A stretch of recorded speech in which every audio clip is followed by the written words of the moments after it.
बर' हारिनि गेजेराव मानो हाथियार लाग्रा आफादनि जोनोम?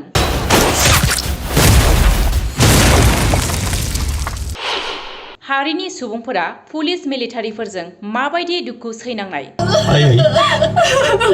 नों दागाबसै बिबारि आं गैयै समाव नों आइ आफाखौ नायफिननो हागोन ना? गुबुनजों गादब जानायनिफ्राय माबोरै रैखा मोननो?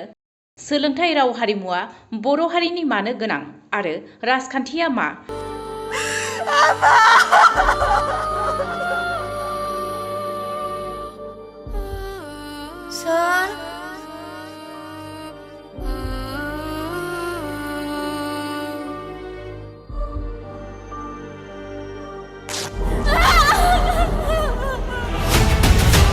बेफोर गासैजोंबो आबुं जांख्रिथायनि थैसाम आबुं बर' सावथुना। जांख्रिथायनि थैसाम आबुं बर' सावथुना ओंथि गोनां होनना फोरमायथिदों सावथुन नायगिरि रायजो राजाफोरा। बर' सावथुन अनसायगिरिफोरजों नेनानै थाजानाय बर'नि जारिमिनजों सोमोन्दो गोनां जांख्रिथायनि थैसाम सावथुना नोंथांमोननि गेजेराव बेखेवजाबाय। रोजा रोजा सावथुन नायगिरिफोरनि साखिजों देंखोनि रानि सुलेखा बसुमतारिया बेखेवना होबाय जांख्रिथायनि थैसाम बर' सावथुनखौ। आरडि मशन पिक्चारनि बेनाराव दिहुनगिरि चक्रसिं मोसाहारिजों दिहुनजानाय जांख्रिथायनि थैसाम बर' सावथुनखौ पंकज लाहारीनि बिथोन होनायाव मुंदांखा फावगिरि सुकबिर कार्जी, लिंसार बसुमतारी, फुजा मोसाहारि आरो मनालिसा बसुमतारीनि अनगायैबो राफोद फावगिरिफोरनि फाव खालामनाया नायगिरिफोरखौ खहाबगोनां खालामदों।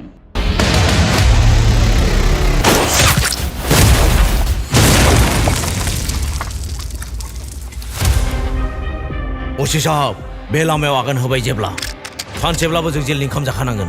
बे बाथ्राखौ मिथिसेयावबो जों बे लामायाव आगान होदों, अब्ला साननानै नाय। ओरैबायदि गोजोननाय मोन्दों जायखौ जोङो बुंस'नो हाया।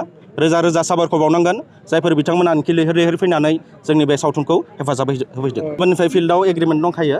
गाबोननिफ्राय जोङो बायदिसिना दाब दाब जायगायाव आसामनि दाब दाब जायगायाव दिन्थिफुंनाय जागोन। एग्रिमेन्टखौ आं मिथिनायाव ओरैनो 100 क्र'र जाबाय।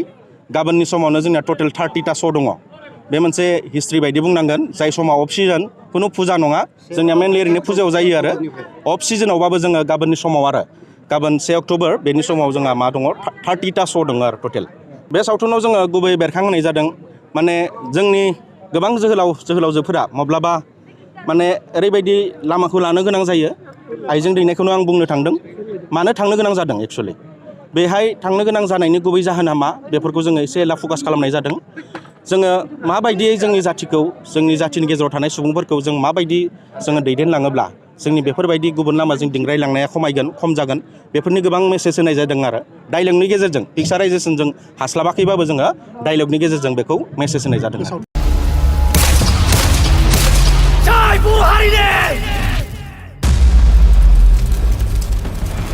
दं आरो हौवाफ्रा जुवाजों गोदोफबनानै दं। लाबो बिसोरखौ आखाइखौबो आं नोंसिनि थाखाय मानिनांगोन नोंसोरखौ।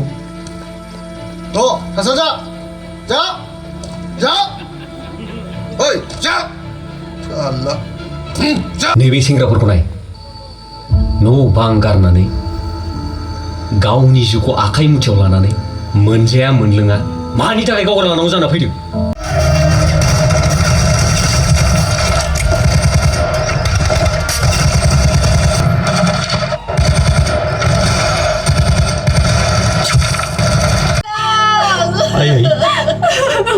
नों दागाबसै बिबारि आं गैयै समाव नों आइ आफाखौ नायफिननो हागोन ना? हागोन ना नों? हागोन आदा।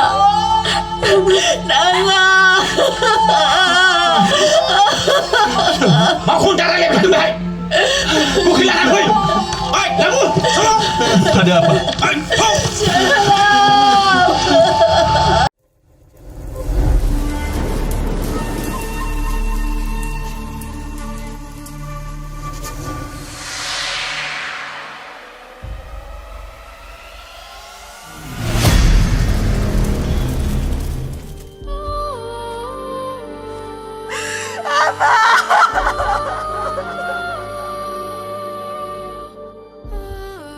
Son.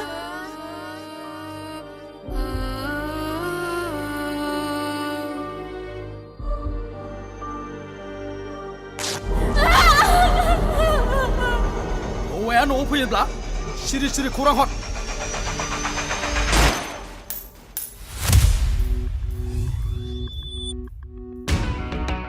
थाना सोनाबहानिफ्राय ओंखारथों दाउब'आ सोमलांथों नाथाय जों हारिखौ सिबिनो माब्लाबाबो बावनो मोननाय नङा। जै बर' हारिनि नोंसोर बायदि फोथाय खेबस'नि थाखायनो बे बर'नि बिर जोहोलावफ्रा गाव गावनि जिउखौ फोजोबना लानो गोनां जादों।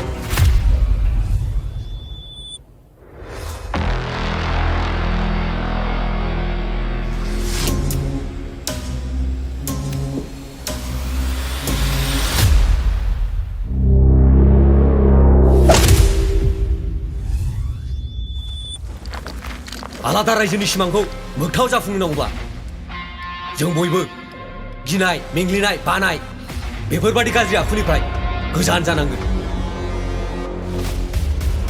माखौ दारायलायबाय थादों बेहाय?